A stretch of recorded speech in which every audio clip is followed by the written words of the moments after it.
there is some change in the title. It's the study of telemetric measures in cochlear implant patients.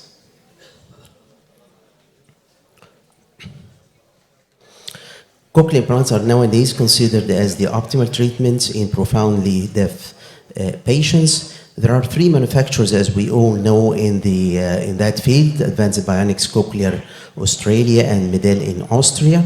All of them developed, these manufacturers include surgically implanted device and externally worn processors.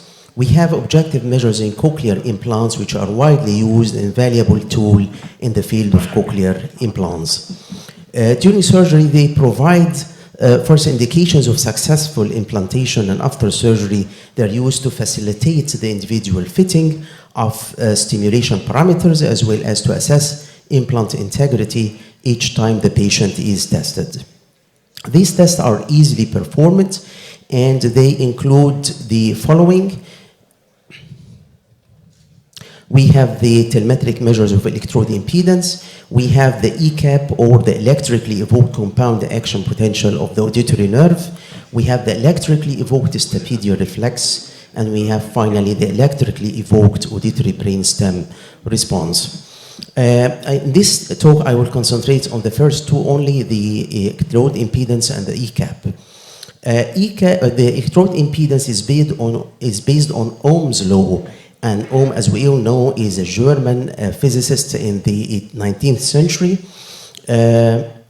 who discovered that the resistance to current flow through a conductor is directly proportional to the potential difference, which is the voltage, and inversely proportional to the current flow. And he put his famous equation where there is a direct relationship between the impedance and the voltage, and inverse relationship between the impedance and the current flow. So this gives us an idea that we have to measure the impedance each time we go for programming, because impedance might change over time. The electrode impedance is a method of measuring this resistance, as we said, and the unit of impedance is the ohm. The clinical applications of electrode impedance include: it provides an objective evaluation of the integrity of the implants, assesses the status of the electrode tissue interface, and measures voltage distribution across electrodes. The ECAP is the compound action potential, is a synchronous response resulting from electrical stimulation of cochlear nerve fibers. And a typical ECAP pattern comprises 2 main waveforms, including a negative wave with a latency of 0.2 to 0.4 milliseconds. We call it wave N1, and a positive peak with a latency of 0.6 to 0.8. We call it P1, and it's measured in current units. The clinical applications of the ECAP include assisting in speech processor programming, and evaluation of the spatial excitation patterns and inter-electrode interference, which might be related to post-operative speech performance. The aim of this work was to assess the test-retest consistency of the telemetric measurement in cochlear implant patients over time. We had 15 cochlear implanted patients whom were implanted with multi-channel cochlear implants. They were all Sonata Medel implant with Opus 2 speech processor.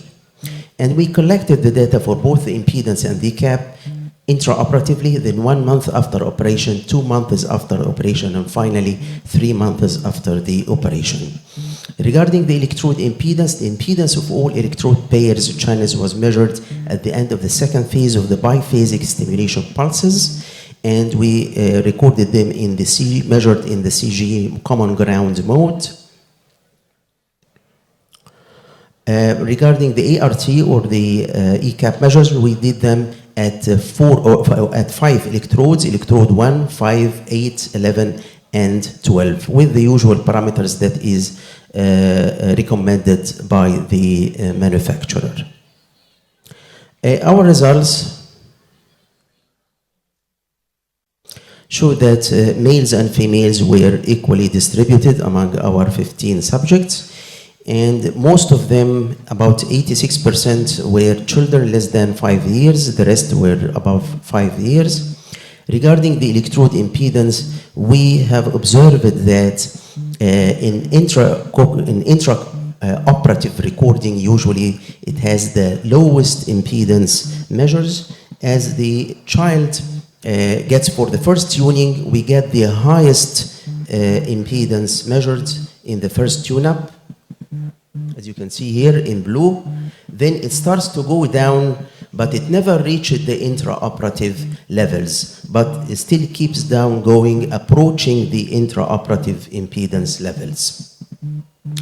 Regarding the ECAP measures, there was no specific pattern, although there was a tendency for the most basal electrodes to get higher ECAP thresholds, especially for the basal electrodes. But there was no consistent pattern regarding the ECAP thresholds. The tendency of electrode impedance to increase in the first post-operative measurement could be attributed to local post-traumatic repair of the cochlear tissue with fibrous tissue formation, and this conclusion raises the importance of atraumatic surgery in avoiding impedance increase post-operatively. And secondly, the lack of electric stimulation during the period between surgery and first fitting, and that's why it was concluded that the importance of cutting this period short by activating the implant as soon as possible. The literature was controversial regarding stability of the ECAP thresholds. Our results showed insignificant changes in ECAP thresholds over time, which was in agreement with some authors. Our findings supported the contention that long-term use of a CI is not likely to have a significant negative impact on the response of the peripheral part of the auditory system. Other authors reported stable ECAP thresholds in adults, but not in children, with tendency to have increased ECAP thresholds in children, and particularly during the first year.